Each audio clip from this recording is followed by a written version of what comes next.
السلام علیکم ورحمۃ اللہ وبرکاتہ۔ الحمد للہ وحدہ من لا نبی بعدہ،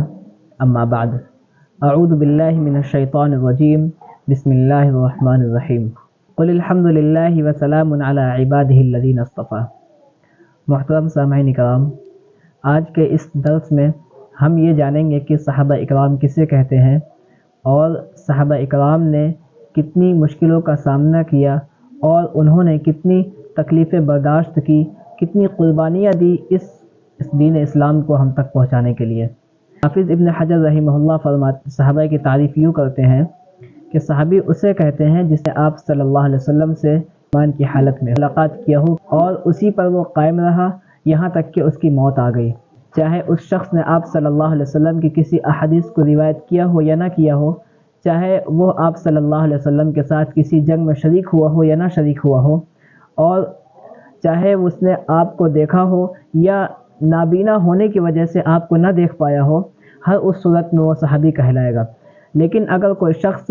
آپ صلی اللہ علیہ وسلم سے ملاقات کیا، وہ ایمان کی حالت میں رہا ہو اس وقت، لیکن بعد میں وہ مرتد ہو گیا ہو، تو اس صورت میں وہ صحابی نہیں کہلائے گا۔ اللہ تعالیٰ قرآن میں فرماتا ہے قل الحمد للہ وسلام علی عبادہ الذین اصطفیٰ، کہ تمام تعریفیں صرف اللہ رب العالمین ہی کے لیے ہے اور اس کے ان بندوں پر سلام ہے جسے اس نے چن لیا۔ سامعین کرام، اس آیت میں اللہ تعالیٰ نے اپنے جن بندوں پر سلام بھیجا ہے، حضرت ابن عباس رضی اللہ عنہ کہتے ہیں کہ ان سے مراد صحابہ کرام ہیں جنہیں اللہ تعالیٰ نے اپنے نبی کے لیے منتخب کر لیا۔ ایک دوسری جگہ اللہ تعالیٰ فرماتا ہے لَقَدْ تَابَ اللَّهُ عَلَى النَّبِيِّ وَالْمُهَاجِرِينَ وَالْأَنصَارِ وَالَّذِينَ اتَّبَعُوهُ فِي سَاعَةِ الْعُسْرَةِ، کہ اللہ تعالیٰ نے پیغمبروں کے حال پر رحم فرمایا اور مہاجرین اور انصار کے حال پر بھی جنہوں نے پیغمبروں کا ساتھ دیا۔ اس آیت میں اللہ تعالیٰ نے خاص طور پر ان مہاجرین اور انصار کی تعریف کی ہے جنہوں نے تنگی کے وقت محمد صلی اللہ علیہ وسلم کا ساتھ دیا۔ یہاں تنگی کے وقت سے مراد جنگ تبوک ہے، جس میں تنگی کا یہ عالم تھا کہ صحابہ کرام کے پاس نہ کھانے کی کوئی چیز تھی، نہ پینے کی کوئی چیز میسر تھی۔ سفر لمبا تھا، 30,000 کی جماعت تھی جس میں سے صرف 10,000 سوار تھے اور 20,000 پیدل تھے۔ حضرت عمر رضی اللہ عنہ کہتے ہیں کہ ہم شدید گرمی کے موسم میں نکلے تھے، ایک جگہ ہمیں پیاس کی شدت محسوس ہوئی، حتیٰ کہ ہمیں ایسا لگا کہ ہماری گردنیں الگ ہو جائے گی۔ چنانچہ حضرت ابوبکر صدیق رضی اللہ عنہ نے آپ صلی اللہ علیہ وسلم سے کہا اے اللہ کے رسول، اللہ تعالیٰ آپ کی دعا قبول کرتا ہے، آپ ہمارے لیے دعا کیجیے۔ آپ صلی اللہ علیہ وسلم نے اپنے ہاتھوں کو آسمان کی طرف اٹھائے اور ابھی ہاتھ آپ کے واپس نہیں لوٹے تھے، ابھی آپ کے ہاتھ آسمان ہی کی طرف تھے، اور صحابہ فرماتے ہیں کہ ہم پر بادل چھا گئے اور بارش ہونے لگی۔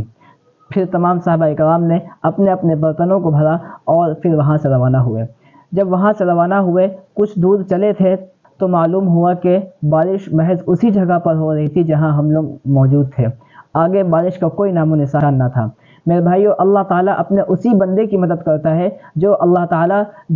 تعالیٰ پر یقین رکھتا ہے۔ صحابہ اکرام اس قدر تنگی کے عالم میں آپ صلی اللہ علیہ وسلم کا ساتھ دے رہے تھے کہ جہاں نہ کھانے کی کوئی چیز تھی، نہ پینے کی کوئی چیز تھی۔ حضرت قتادہ رضی اللہ عنہ کہتے ہیں کہ کسی صحابی کے پاس اگر ایک کھجور ہوا کرتی تھی تو اس کھجور کے 2 ٹکڑے ہوتے تھے اور اسی ایک کھجور کو کئی صحابہ کرام باری باری چوسا کرتے تھے۔ حضرت ابو ہریرہ رضی اللہ عنہ اور حضرت ابو سعید رضی اللہ عنہ کہتے ہیں کہ جنگ تبوک میں ہم آپ صلی اللہ علیہ وسلم کے ساتھ تھے۔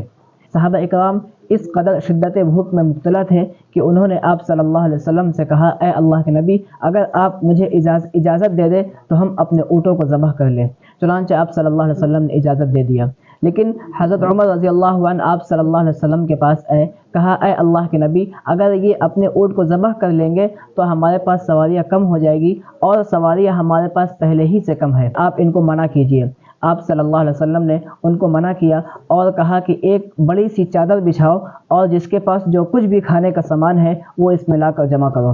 چنانچہ ایک شخص آتا، مٹھی بھر کھجور لا کر اس پر رکھ دیتا، اور پھر ایک شخص آتا، مٹھی بھر مکئی اس پر لا کر رکھ دیتا، ایک شخص آتا، جو کی روٹی کا ایک چھوٹا سا ٹکڑا اسی کھانے میں لا کر جمع کر دیتا۔ آپ صلی اللہ علیہ وسلم نے پھر اپنے ہاتھوں کو آسمان کی طرف اٹھایا اور اللہ سے دعا کی، اللہ سے برکت کی دعا کی، اور پھر صحابہ اکرام کو حکم دیا کہ سب لوگ اپنے اپنے برتنوں میں اس کھانے کو لے لیں۔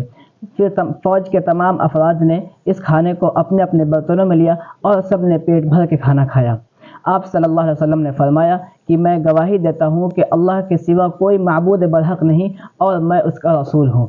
اور جو شخص ان دو گواہیوں کے ساتھ اللہ سے ملاقات کرے گا اللہ تعالیٰ ضرور اس کو جنت میں داخل کرے گا۔ میرے بھائیو، تنگی کا یہ عالم تھا، نہ کوئی کھانے کی کوئی چیز میسر تھی، نہ پینے کی کوئی چیز ملتی تھی، نہ سواری کا کوئی انتظام تھا۔ بس اللہ پر یقین رکھتے ہوئے تمام صحابہ کرام آپ صلی اللہ علیہ وسلم کے ساتھ جنگ کے لیے روانہ ہو گئے، اور صحابہ کرام نے بہت ساری قربانیاں دی، بہت ساری مشکلوں کا سامنا کیا، جیسا کہ مشرکین مکہ بعض صحابہ کرام کو اونٹ اور گائے کی کچی کھالوں میں لپیٹ کر دھوپ میں ڈال دیا کرتے تھے، اور بعض صحابہ اکرام کو زرہ پہنا کر جلتے ہوئے پتھر پر لٹا دیا کرتے تھے۔ اسی طرح حضرت خباب بن ارد رضی اللہ عنہ کو مشرکین مکہ ان کے سر کے بال نوچتے تھے، سختی سے ان کی گردن مروڑتے تھے اور جلتے ہوئے دہکتے ہوئے انگاروں پر لٹا دیا کرتے تھے، اوپر سے پتھر رکھ دیا کرتے تھے۔ سامعین کرام، جن جن سنگین حالات سے صحابہ کرام دوچار ہو رہے تھے اس کو تفصیل سے میں نے اس لیے بیان کیا تاکہ ہمیں اس بات کا اندازہ ہو جائے کہ صحابہ کرام کس قدر مضبوط ایمان کے حامل تھے۔ میرے بھائیو، یہ آج جو ساری دنیا میں دین پھیلا ہوا ہے، صحیح نہیں پھیل گیا، بلکہ بہت سارے لوگوں کی قربانیوں کے بعد یہ دین ہم تک پہنچا ہے۔ جیسا کہ اللہ تعالیٰ نے جبرائیل علیہ السلام کے ذریعے اپنے پیارے نبی جناب محمد رسول اللہ صلی اللہ علیہ وسلم کو دین سکھایا، پھر ان سے صحابہ کرام نے دین سیکھا، صحابہ اکرام سے تابعین نے دین سیکھا، تابعین سے تبع تابعین نے دین سیکھا، تبع تابعین سے سلف صالحین نے سیکھا، سلف صالحین سے علماء اکرام نے سیکھا، علماء اکرام سے ہم تک یہ دین پہنچا۔ اور اس دین کو پہنچانے کے لیے، پھیلانے کے لیے بہت سارے لوگوں نے اپنے زمین و جائیداد کی قربانی دی، بہت سارے لوگوں نے اپنے وطن کو چھوڑ کر دوسرے وطن میں جا کر اسلام کو پھیلایا، اور اس طرح انہوں نے اپنے وطن کی قربانی دی، بہت سارے لوگوں نے اپنے مال کی قربانی دی، بہت سارے لوگوں نے اپنے اولاد کی قربانی دی، یہاں تک کہ خود بھی اسلام کے راہ میں قربان ہو گئے۔